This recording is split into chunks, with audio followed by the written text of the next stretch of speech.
Bill Wenk is trying to build a better world by building better drains. He's always loved the land and creates harmony during the storm. I wanted to redesign the storm drain, which is that thing in the street that everyone ignores except when it doesn't work. You know, it's where the stormwater goes. And that sort of lowly element that is literally everywhere in the city, that is ubiquitous, and it's really a metaphor for rethinking how we treat urban water so that it's no longer a waste. It becomes a resource. It becomes part of our daily lives in a way that we seek it out, that we welcome it. I think that is really it's profound to me, in that if we can rethink a framework of the city in a way that it creates a garden, even though we don't call it a garden, then I think we've succeeded as a profession.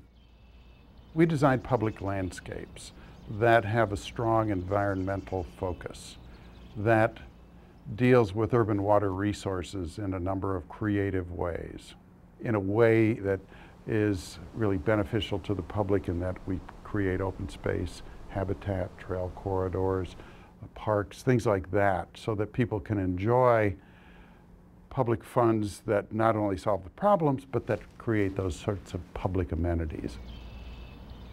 I grew up in southern Michigan on a farm, very small farm, near the town of Chelsea, and really kind of graduated from high school believing I wanted to be a farmer, but intrigued with what my vocational agriculture teacher described as landscape architecture. So I took an introductory class in landscape architecture and never looked back, really, because it combined my interest in the land, in environmental issues, which I really weren't described as such back then in the mid-60s, and really brought them all together. Art was interesting, so that sort of combination fit my interests, or what I was intrigued with anyhow.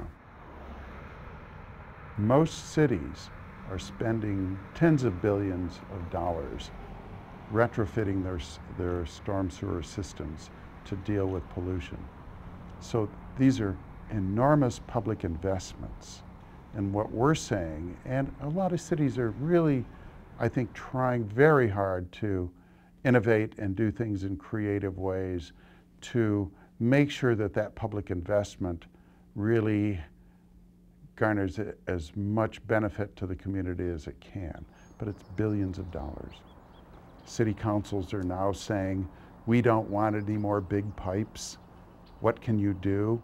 And we're looking at some cities and how they can solve their problems with stormwater, not just for a very localized area, but for the entire metropolitan area. So that's pretty exciting, pretty encouraging when you can think systemically. It gets back to that notion of the storm drain. It's not a drain, it's a system. And it becomes a landscape that I think is very meaningful to us, wherever the collective us, to the societies that we live in.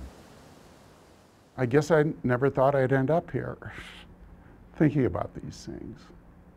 And you just wonder, how did this happen? How did I end up here at this sort of point in thinking about the world at that scale, where you believe you can influence how billions of dollars are spent and how it's the right thing to do. Maybe it's just that certainty. And everybody else ought to know it.